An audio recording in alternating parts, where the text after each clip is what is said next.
zamura indirimbo iri buze neza ikaba connectinga ukamufashiriza hano agafashirizwa hano nuko agafasha nawe wa murwayi gukira niba ari ubuhanuzi nuko agafasha wa muntu wari ugo wari ufite ibimutsikamiye bigashobora kumuvaho kubera ko wahagaze mu yawe neza ahagarara mu ye neza nuko Uwiteka akora umurimo yagomba gukorera muri uyu muntu.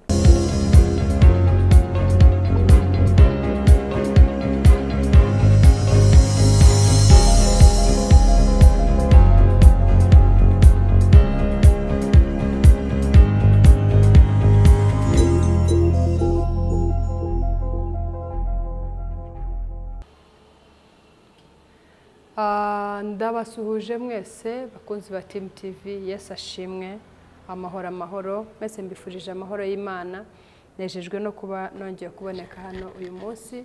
Mpora mbibabwira ngo ni ubuntu bugeretseho ubundi, ntacyo tuba twakoze kugira ngo turame, ntacyo tuba twakoze kugira ngo tube tugeze mu kwa 12. Hari benshi bo tuziranyeho twese bamaze kugera hacicekerwa. Hari utaruzi ko arwaye mu kanya wumva ngo aragiye, hari utaruzi ko afite ikibazo mu kanya ukumva aragiye, hari uwo mwari mwicaranye mu kanya cyangwa mwavuganaga kumva aragiye. Rero ibyo byose bituma wumva hari impamvu yo gushima Imana. Reka rero dushima Imana yo yemeye ko tubaho kugera uyu munsi. Data mu izina rya Yesu tuguhaye icyubahiro Mwami kubw'ineza yawe n'ubuntu bwawe. Tugushimiye uburinzi bwawe, tugushimiye urukundo rwawe, tugushimiye kugira neza kwawe kutarondoreka. Turagushimye ko wabanye natwe mu kwa mbere, ukabana natwe mu kwa kabiri, mu kwa gatatu, mu kwa kane kugera uyu munsi mu kwa 12. Izina ryawe rishyirwe hejuru. Turagushimye ko waturindiye abana, turagushimye ko waturindiye abavandimwe, turagushimye ko waturindiye inshuti, turagushimye ko waturindiye abaturanyi.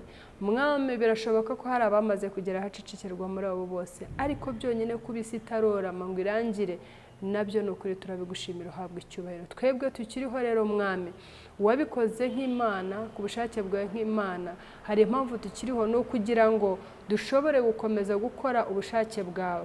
Niyo mpamvu Mwami nkwinginga kugira ngo umanukire kubana nanjye uyu munsi, amasaha iminota ndi bumare hano imbere y'amaso n'imbere y'ubwoko bwawe, kugira ngo ijambo ryo ndi buvuge Mwami ntabarigiye ahubwo abari wowe. Mwami w'abami dore uyu munsi wateguye ko ugiye kutwigisha impano y'umuntu icyo ari cyo, kandi ndetse rero dukwiye gukomeraho ntitujarajare nuko umugisha wacu twawugabana. Shimwe rero ushyirwe hejuru ko hari amatwi uteguye ari buryumve, shimwe ushyirwe hejuru ko hari imitima myinshi cyane Mwami ugiye gukoresha iri jambo ikabohoka kandi ikanasobanukirwa. Ubwenge bwa buri wese Mwami yabukoresha ntacyo bwamara. Ushimwe himbazwa kugiye kuduha ubwenge bwawe bwite buri butume dushobora gusobanukirwa ubutumwa tugerejeho, kandi ushimwe ko tugiye kumenya no gusobanukirwa igihe cyacu cyo kugendererwa. Utarubizi yakire kandi Mwami bitume hari n'intambwe atera. Shimwe himbazwe rero kujya kubana nanjye ukanganza mu magambo no mu bikorwa, ndetse Mwami akari nawe ugaragara ntabari jye ugaragara. Izina ryawe rishyirwe hejuru none n'iteka ryose. Amen. Uyu munsi rero ndagira ngo tuganire ku kintu cyitwa impano. Impano za mwuka, impano Uwiteka atanga kandi zitajya zitangwa n'umuntu uwo ari we wese. Hari byinshi cyane bijya bituma tuvangavanga kubera ko turi abana b'abantu. Kuri babandi batanzi nitwa Pastor Jolly Umuganwa, ndi umushumba, ndi inshuti yanyu, ndi umujyanama wanyu. Bari kuri babandi bose bo twatuziranye, abo tutari tuziranye aribwo bwa mbere, ndagusaba ngo ukore subscribe bigushobokere kugira ngo ujye ukurikira inyigisho zijya zica kuri iyi channel ya Truth Initiative Ministry, cyangwa se tugenekereje mu Kinyarwanda ni channel ivuga ukuri, kandi ngo twamenye ukuri kuratubatura. Rero iyi ni channel y'ukuri kubatura. Niyo mpamvu uyu munsi tuje tuvuga ngo tugiye kureba ku impano ishobora gutuma tubona umugisha aho kugira ngo tubone umuvumo. Impano ishobora gutuma wisobanukirwa uwo uri we, kugira ngo uhagarare mu mwanya wawe mu gihe cyawe, ushobore kugira umumaro uwo wagombaga kumara. Rero no kuvuga ngo uyu munsi ndagira ngo turebe ni ibice bibiri gusa turi busome mu Bakorinto ba mbere. Turi buze kureba mbere na mbere mu gice cya 7 umurongo wa 7, aho dusanga ko Pawulo yandika. Hari ukuntu nawe kandi bijya bigusohoreraho n'isomo muri busange nawe bijya bikubaho. Pawulo yandika yaravuze ngo mu by'ukuri we akurikije ibintu byo yiyumvamo yakifuje ko buri muntu wese yamera nka we, ariko aranje asubira inyuma asanga ko Imana itanga uko ishaka ngira ngo hari n'abanyarwanda bagiye bita abana babo iryo zina rya itanga uko ishaka. Nuko rero Pawulo Abakorinto ba mbere igice cya 7 umurongo wa 7 avuga ngo kuko nashaka ko abantu bose bamera nkanje, ariko umuntu wese afite impano ye yahawe n'Imana, umukwe n'undukwe. Rero no kuvuga ngo iyi niyo mpano yo nshaka kugira ngo uyu munsi dusobanukirwe. Pawulo murumva ko yabivuze neza, yarasobanukiwe we kuri we kubera impano yari afite, yumvaga buri muntu yamera nkawe, ariko arahindukira avuga ngo no, nubwo bwose nakifuje ko umera nkanje, ariko naje gusobanukirwa ko Imana itanga uko ishaka, buri muntu yamuhaye impano ye. Rero ahangaha nkavuga ngo icyo dusabwa no gusobanukirwa impano ya buri muntu. Niba turi mu rusengero birasaba yuko dusobanukirwa impano ya buri muntu. Haleluya. Wisobanukirwe ubwawe, umenye impano yawe, bituma ushobora kuyihagararamo no kuyikoreremo, ubone wa mugisha w'Imana yaguteguriye. No kuvuga mu rusengero burya hari impano nyinshi cyane twibitsemo. Hari uwahawe iyo kuririmba, hari uwahawe iy'ubuhanuzi, hari uwahawe iyo gukiza indwara, hari uwahawe dufite impano zitandukanye nk'uko twese tuziziranyeho.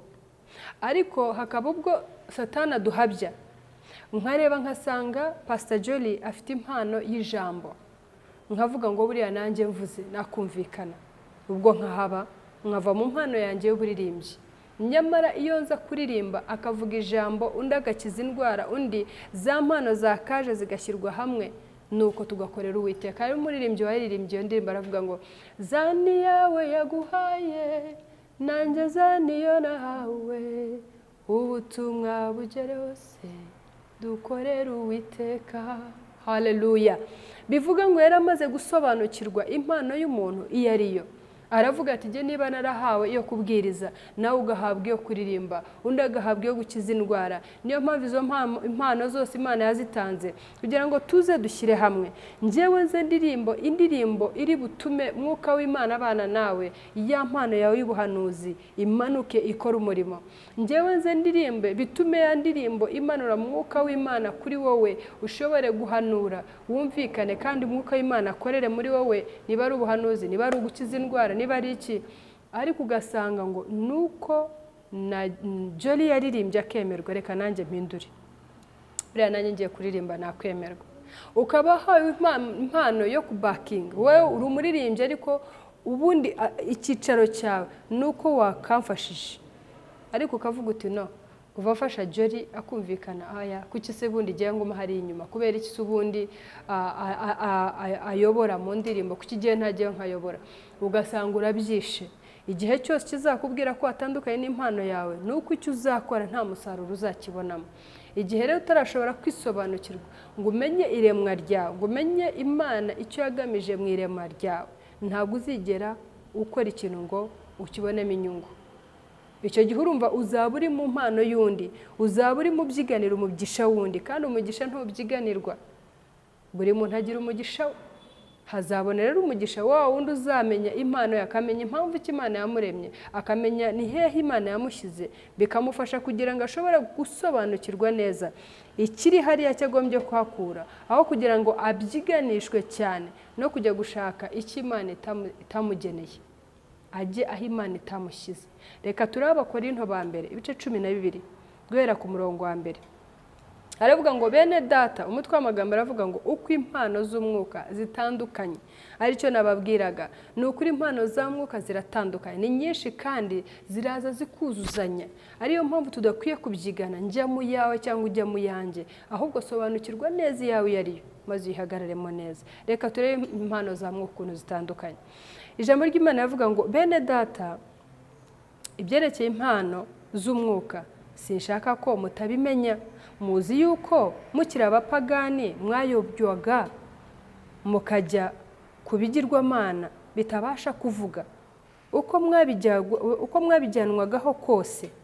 Nicyo gituma mbamenyesha yuko ari nta muntu ubwirijwe n'umwuka w'Imana uvuga ati Yesu ni ikivume, kandi nta muntu ubasha kuvuga ati Yesu ni umwami atabibwirijwe n'umwuka wera. Haleluya.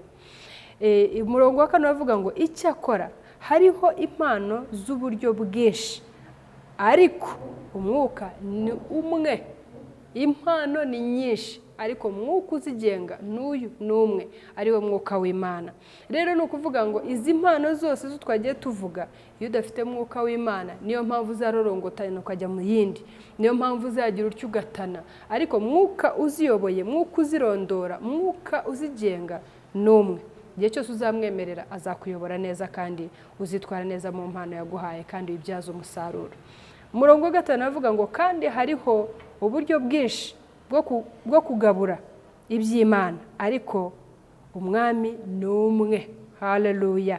Cyo cya 5 cyavuga ngo hariho n'uburyo bwinshi bwo gukora, ariko Imana ikorera byose muri bose n'imwe.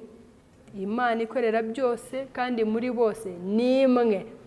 Aya magambo muyafate neza kugira ngo dushobore gusobanukirwa igikwiye gutuma twicara neza mu mpano yacu tukayikoreramo kandi tukahakura inyungu. Haleluya. Murongo wa 7 yavuga ngo umuntu wese agahabwa ikimwerekanaho umwuka kugira ngo bose bafashwe. Ari umuririmbyi, ari umuvugabutumwa, ari umuhanuzi, ari wirukana indwara, ari ukiza indwara, umwuka n'umwe. Hakabaho rero ikigaragaza ko mu by'ukuri ari Imana yabikoze kandi ikoresha wa mwuka wera we yatumye kugira ngo ashobore guhagarira cyangwa gutwikira no kuguha ubwenge bwo kugira ngo ya mpano yawe ihagararemo neza. Umurongo wa 8 avuga ngo umwe aheshwa ijambo ry'ubwenge n'umwuka, undi agaheshwa n'uwo mwuka ijambo ryo kumenya. Haleluya. Mwumve kandi musobanukirwe ukuntu dukwiye kumenya impano yacu tukayihagaramo neza kandi tukayibyaza umusaruro. Undi agaheshwa n'uwo mwuka kwizera, undi agaheshwa n'uwo mwuka impano yo gukiza indwara, undi agahabwa gukora ibitangaza, undi agahabwa guhanura, undi agahabwa kurobanura imyuka, undi agahabwa kuvuga indimi nyinshi, undi agahabwa gusobanura indimi. Haleluya. Murongo wa 11 niwo turi busoreze. Uravuga ngo ariko ibyo byose uwo mwuka umwe niwe ubikorera muri bo, agabira umuntu wese uko ashaka. Haleluya. Aya magambo y'Imana ari clear, arasobanutse. Tubonye ko mwuka w'Imana n'umwe, kandi tubonye ko Imana itanga uko ishaka, kandi buri muntu wese kuri iyi si nta n'umwe yaremye idafite impano y'umuteretsemo. Ikintu kinaniranye ni uko isobanukirwa.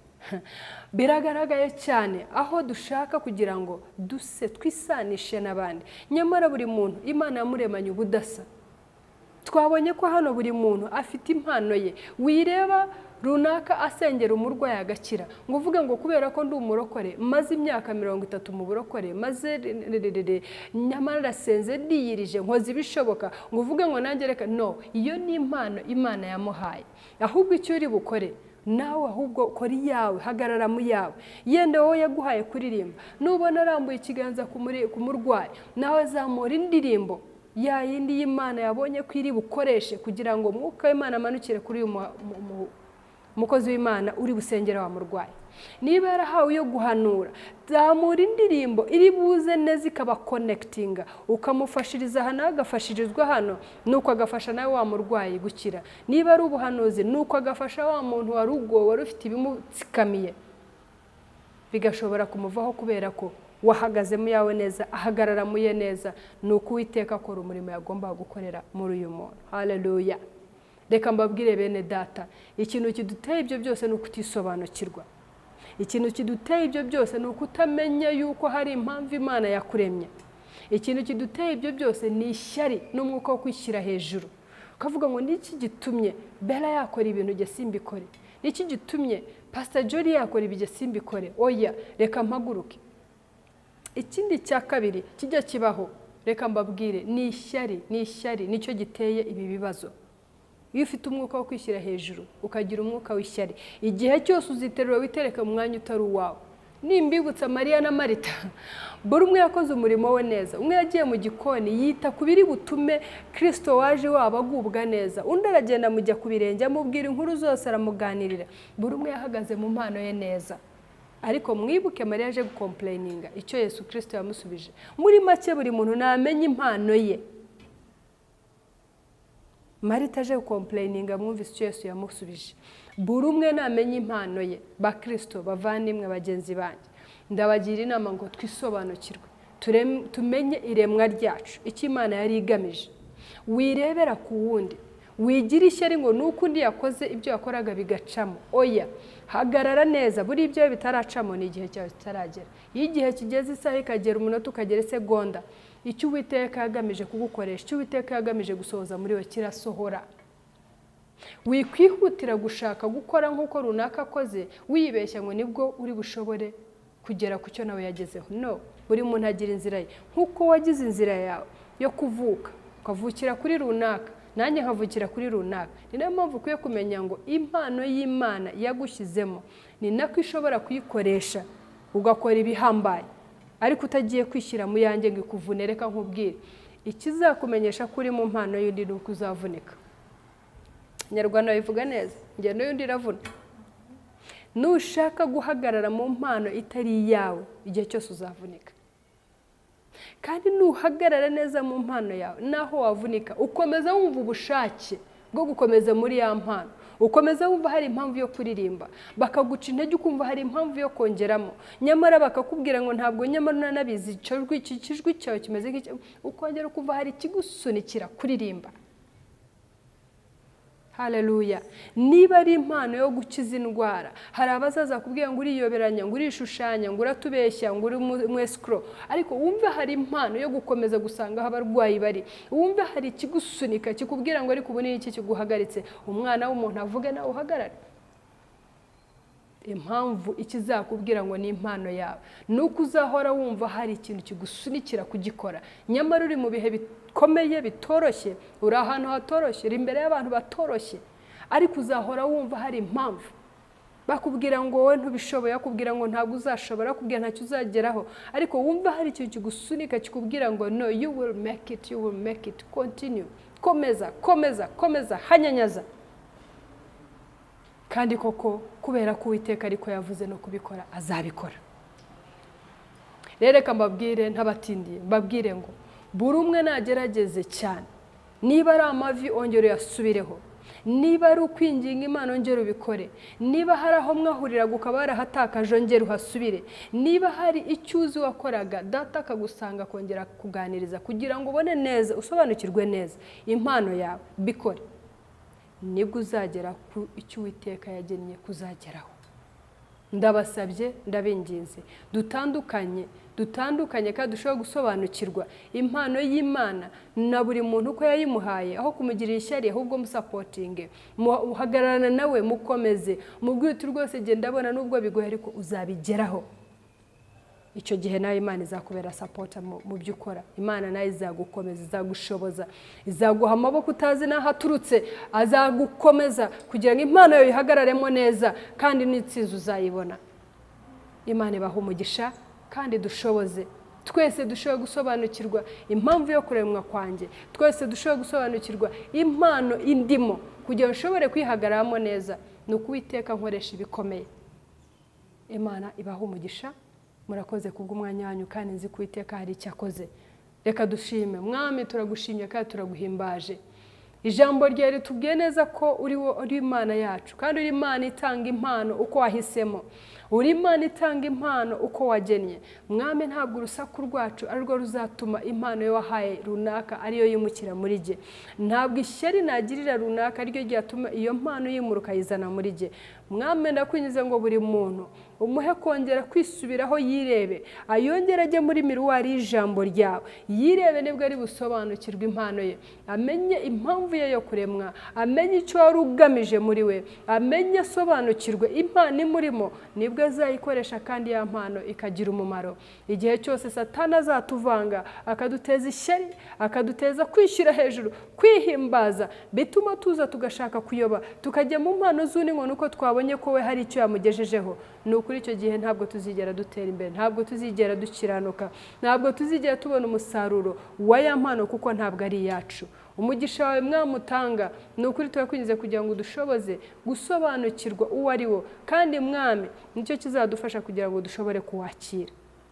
Dushoboze kugira tumenye impano washyize muri twebwe kandi tunayikoresha uko bikwiriye. Wahawe kuririmba aririmba bikunze, wahawe guhanura hanura bikunze, wahawe gusengera abarwayi bikora bikunze. Urucantege rwose uruburizemo mu izina rya Yesu. Bishoboka yuko Mwami twese tuza tugashyira hamwe kandi bigashoboka ko wakoresha impano zacu hamwe, nuko Mwami icyo waturemeye gisohore. Shimwa kandi ushyirwe hejuru kuko ukoze n'ibirenze ibyo natuye, mu izina rya Yesu Kristo Umwami wacu. Amen.